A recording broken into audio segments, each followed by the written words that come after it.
The Rabbit and Gina podcast. Hang on, Monica, you've got a question. Have you ever, Rabbit, done a voiceover for Play School? Oh, I've been asked this before. Play School? Oh, my gosh. I've got my granddaughter, that she loves this skit on Play School, and every time I put it on, I'm thinking, it's Rabbit. It's his voice. Yeah. And it's about a bear hunt. It's a bear hunt, that... We're going on a bear hunt. That We're one. going to get And a big it is one. your voice.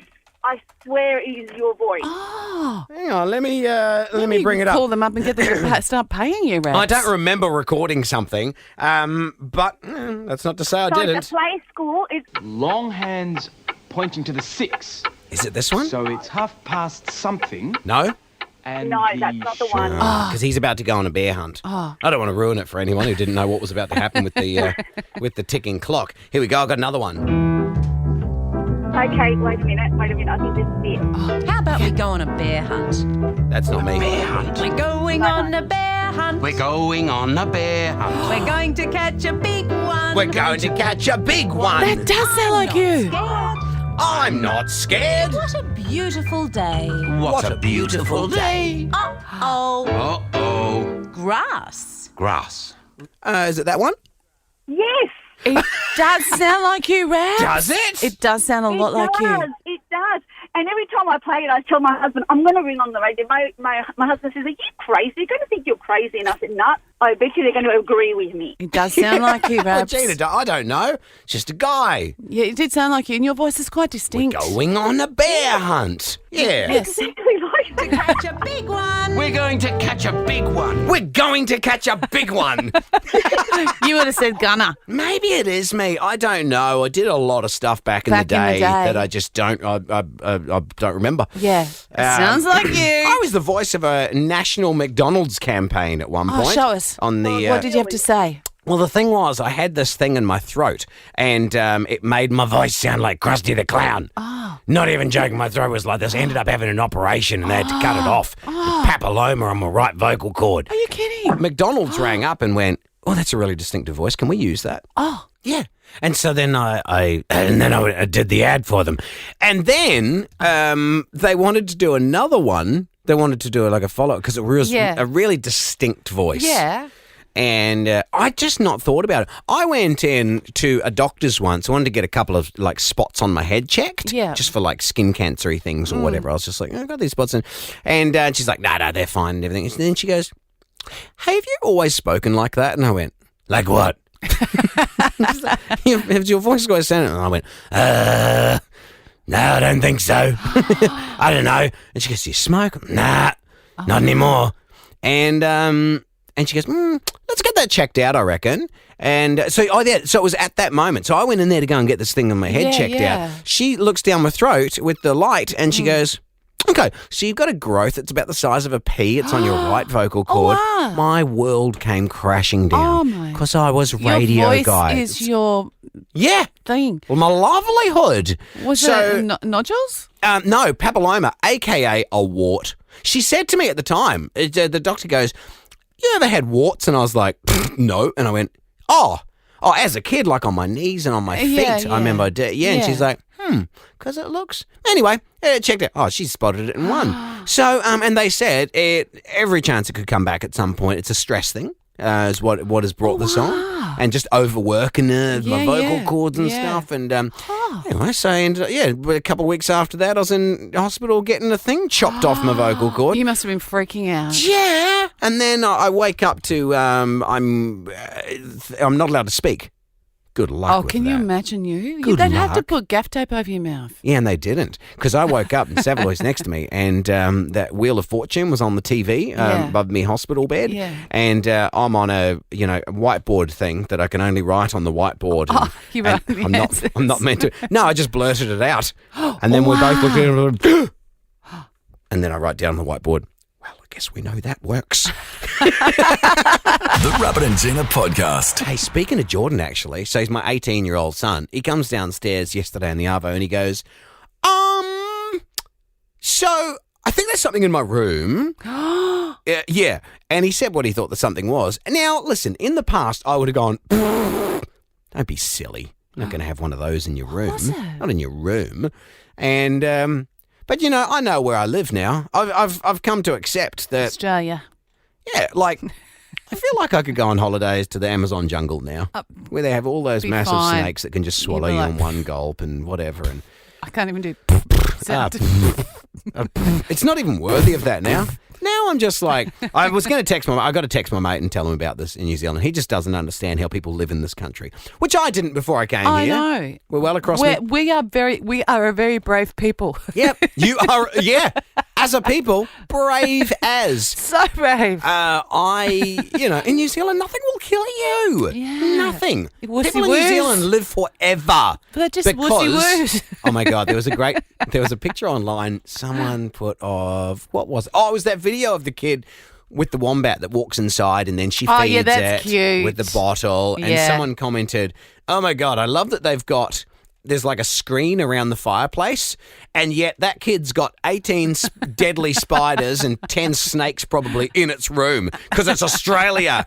And someone else replied going, come on, mate, it's not that bad. There's how many people live in Australia?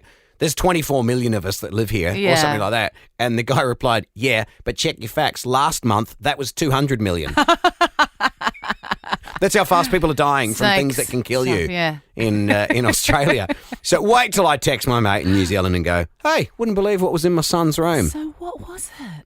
Do you want to play guessies? You can play guessies. That's fine. Well, Starts. you have had a small snake stick its head up into your house before. Yes, I don't remind the kids. You had a little you had a little hole in the floor. You were building something, and a snake went. Oh, what's it here? Well, I was walking down the stairs and I saw something move, so I jumped over it, and then I turned around and looked back, and there was a snake on the stairs. And a brown snake potentially. A brown snake. Look, I'm not saying it was a brown snake. All I'm saying is it was a brown snake. And you got it with barbecue tongs. Well, I called out Which to we Sav. don't recommend. No.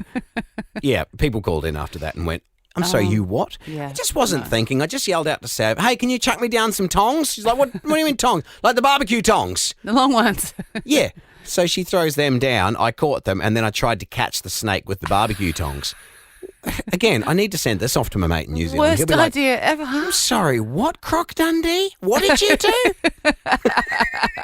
So anyway, yeah, it turns out it was a bad idea, and he just got he moved very fast and he disappeared under the house. Yes. I just plugged up the hole, and he now lives under the house, and no doubt has multiplied, and there's He'd have 300 children. snakes So under there. it wasn't a snake. Was not a snake, no. Okay, was it a massive spider the size of your hand? Had those. Actually, not massive. We've had huntsmen, Yeah. and they're not They'll go crazy ya. big. Oh, they'll go ya. Yeah. Don't you? Don't look at them the wrong way. Yeah. What are you looking at? Ooh. They Yeah. come out and try and headbutt you and stuff. That's what I say to them. I'm like, what are you looking at? And they're like, I'm literally looking in the opposite direction. Yeah, but I know your eyes, mate. And how they work. At least 3 of them are on me right now. So, no, it wasn't a huntsman. Oh, but another spider. Who knows? Oh. What else have we had a few of in our house? Leeches. You get leeches. Oh, we get leeches, don't we? Everywhere. I am leech free since '93. Well, since 2023. I haven't had a leech this year, which is incredible. Well, that's maybe they've gone. Don't live here because he'll. Because life's short. he'll just roll you into a ball and throw you over the neighbour's fence anyway.